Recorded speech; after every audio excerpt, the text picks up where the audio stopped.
Hi everybody, this is Property with Leonard and welcome to another episode.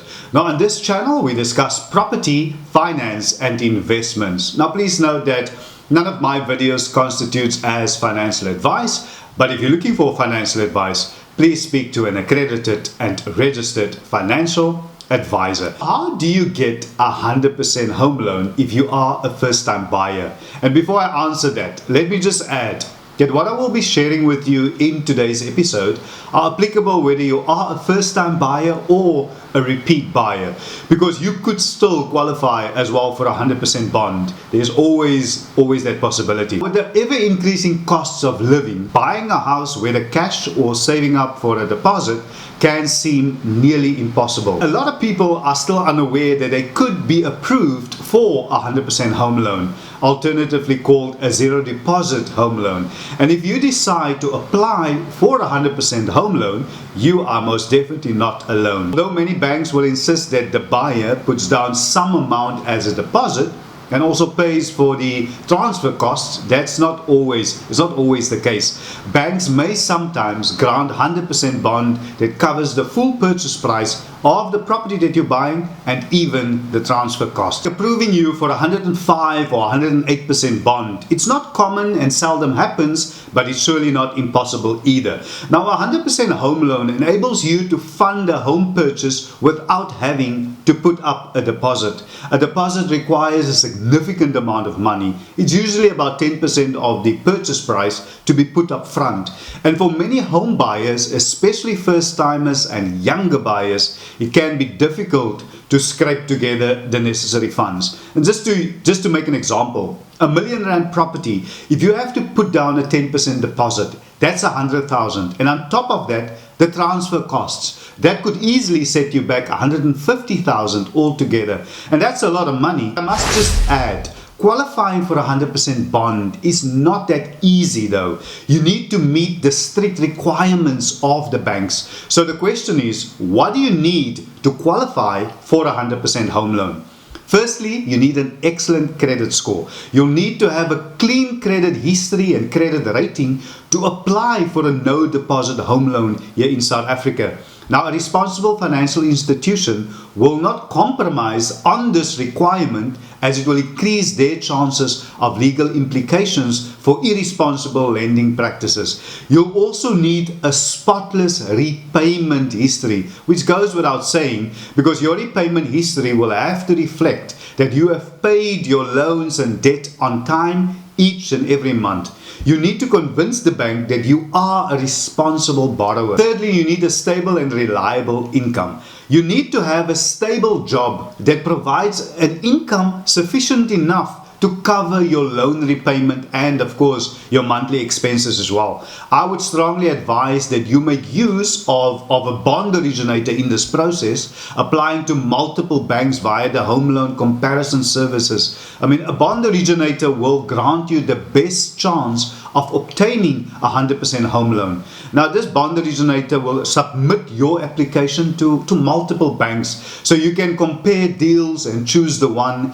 that best suits your requirements and your needs, of course.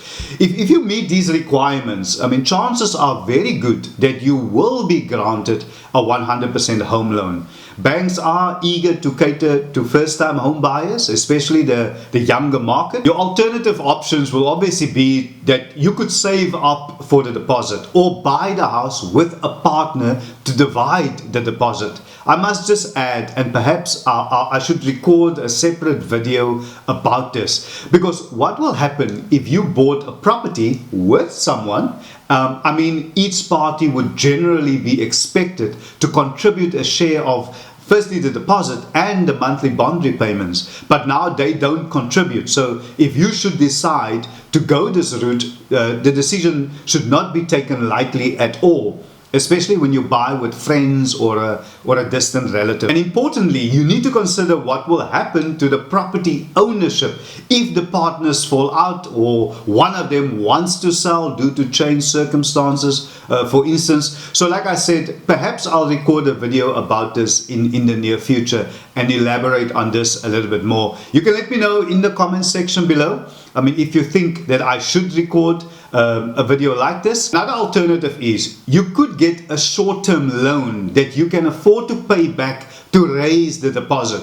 I've had clients do this. It's not actually recommended taking out a short-term loan to raise the deposit, but in some cases it may be feasible. I must also add that there is a downside to a 100% home loan. And let me explain what I mean by that. You see, banks, they are taking a greater risk by funding the whole purchase price. So they will be less likely to grant you a favorable interest rate. The 100% home loan will get you a home quicker by removing the need to save up for a deposit, but it will cost you more in the long run because of, clearly the higher interest rate. So while the ideal option is to show your commitment to the purchase by putting down a deposit, the initial deposit, it's nice to know that you have the option of securing a home without having to make a significant investment upfront. It's advisable to pay a deposit, but the reality is saving a large amount of money could take quite a while, and you could miss out on buying your dream home in the meantime.